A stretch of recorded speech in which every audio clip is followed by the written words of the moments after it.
Hello guys, Meena education hub पर आपका स्वागत है। आज हम नया चैप्टर या नया टॉपिक शुरू करने वाले हैं, प्रोनाउन। पिछली क्लास में हमने वर्ब टॉपिक फिनिश कर दिया था बिल्कुल। आज हम नया टॉपिक पढ़ेंगे प्रोनाउन का।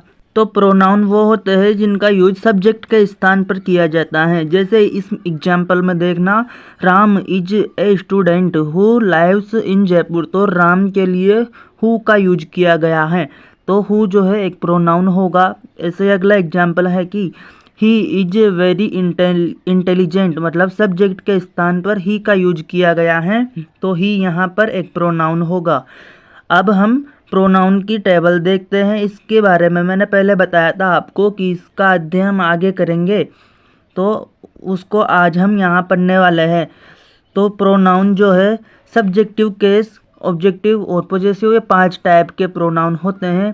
पहला सब्जेक्टिव, दूसरा ऑब्जेक्टिव, फिर पॉजेसिव एडजेक्टिव, और फिर पॉजेसिव प्रोनाउन और रिफ्लेक्सिव प्रोनाउन। ये 5 टाइप के प्रोनाउन होते हैं, जिसमें फर्स्ट पर्सन के अंदर 2 प्रोनाउन आते हैं, जिसमें पहला है आई और दूसरा है वी। तो सब्जेक्टिव केस के 2 प्रोनाउन होते हैं फर्स्ट पर्सन में, आई और वी। वैसे ही ऑब्जेक्टिव केस में आई और वी के प्रोनाउन होते हैं मी और अस। तो आई का ऑब्जेक्ट मी होता है और वी का अस होता है। ये सब फर्स्ट पर्सन के अंदर ही चल रहे हैं। वैसे ही पॉजेसिव एडजेक्टिव जो होता है, आई का पॉजेसिव एडजेक्टिव माई और वी का आवर। वैसे ही आई का पॉजेसिव प्रोनाउन होता है माइन और वी का आवर। और रिफ्लेक्सिव प्रोनाउन होता है माई सेल्फ और आवर सेल्फ। अब हम सेकंड पर्सन के बारे में देखेंगे कि सेकंड पर्सन में केवल एक ही सब्जेक्टिव प्रोनाउन होता है यू, और इसका ऑब्जेक्ट भी यू ही होता है। और पॉजेसिव एडजेक्टिव के रूप में योर का यूज किया जाता है, पॉजेसिव प्रोनाउन के रूप में योवर्स का, और रिफ्लेक्सिव प्रोनाउन के रूप में योरसेल्फ या योरसेल्व्स। वैसे ही थर्ड पर्सन में ये ही, सी, इट, दे, वन, हु, इनका यूज थर्ड पर्सन में सब्जेक्टिव केस में किया जाता है। और ये him, her, it, them, one और हुम, ये इनके ऑब्जेक्टिव केस के प्रोनाउन हो जाते हैं। वैसे ही his, her, its, their, one और हुज, ये इसके पॉजेसिव एडजेक्टिव वाले प्रोनाउन हो जाते हैं।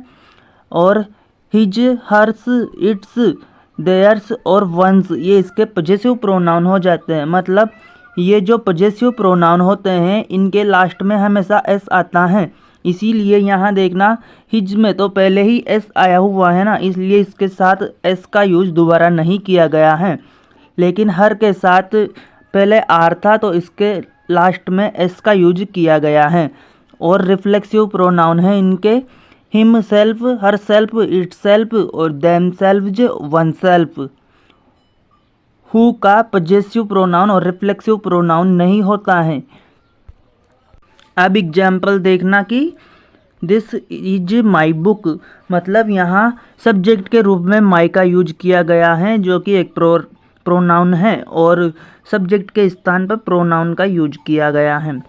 वैसे ही अगला एग्जाम्पल है, दिस बुक इज माइन। तो यहाँ पर पॉजेसिव प्रोनाउन का यूज सब्जेक्ट के रूप में किया गया है। अब हम देखेंगे कि हु, विच और दैट का यूज किस किस जगह पर किया जाता है। तो हम देखते हैं कि हु का यूज हमेशा सजीव या लिविंग नाउन के लिए किया जाएगा। विच का यूज नॉन लिविंग नाउन अर्थात निर्जीव नाउन के साथ किया जाएगा। और दैट जो है, दैट का यूज लिविंग और नॉन लिविंग, सजीव और निर्जीव दोनों के साथ किया जा सकता है।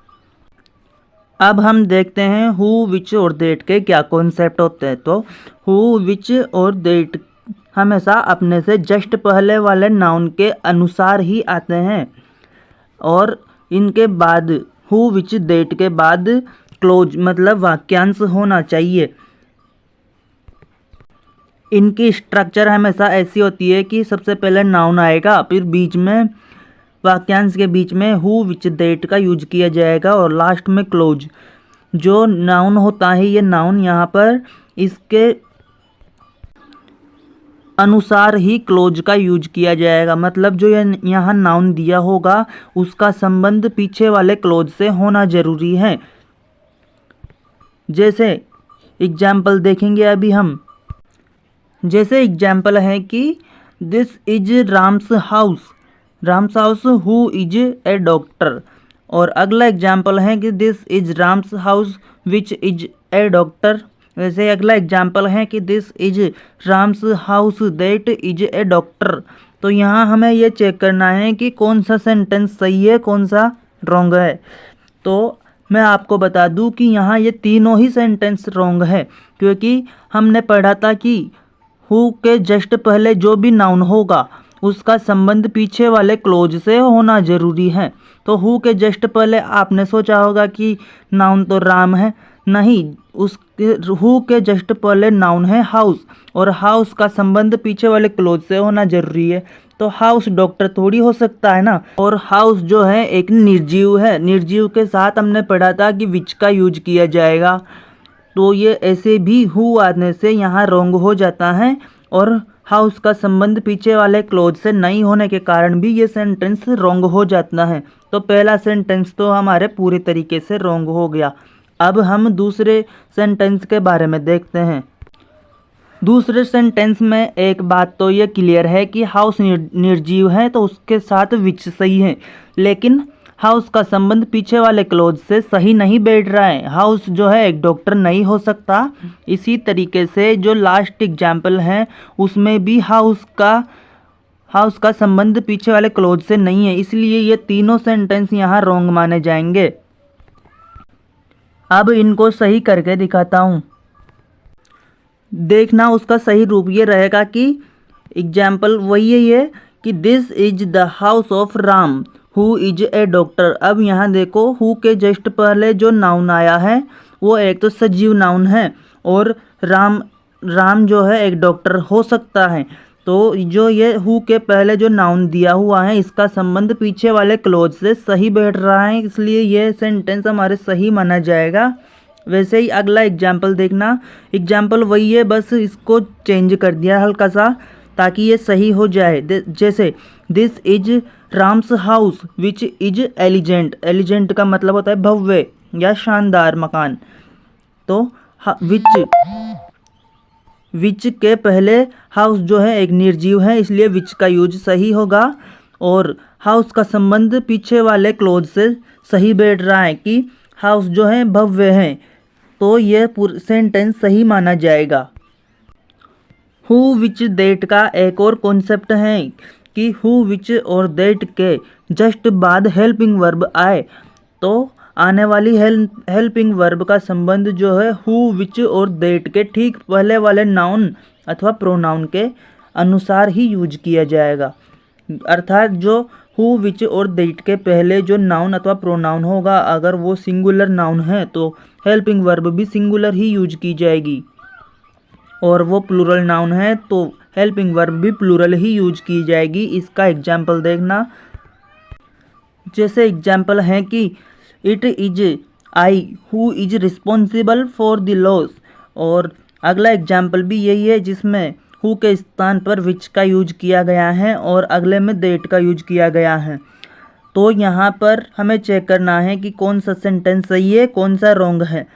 तो यहाँ पर हमें पता चलता है कि आई के साथ कभी भी इज का यूज नहीं किया जाता, तो ये तीनों ही सेंटेंस रॉन्ग है। अगर इज के अलावा एम का यूज कर देते हैं हम, तो ये तीनों सेंटेंस सही माने जा सकते हैं।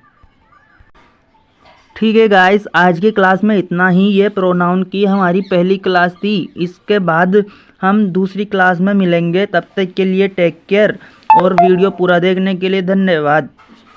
चैनल को सब्सक्राइब ज़रूर कर देना प्लीज़।